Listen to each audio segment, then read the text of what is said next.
Hi everyone, I'm Anna Lu and I will perform the French setup.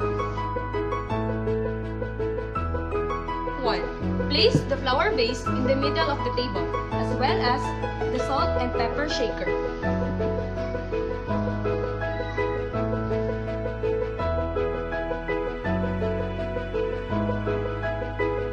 Place the show plate. Show plate is the largest plate in the setting. Next is the dinner plate. Place on the top of the service plate. Step 4. Place the bread and butter plate and knife.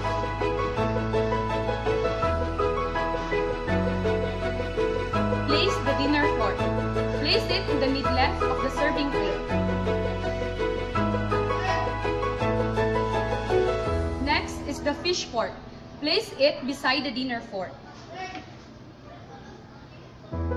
Next, place the dinner knife. Place it to the right of the service plate.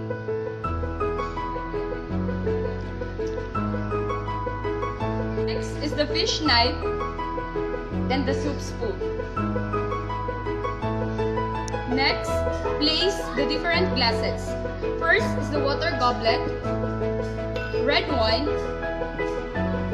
and the white wine. And the last but not the least, the dessert spoon and the dessert fork.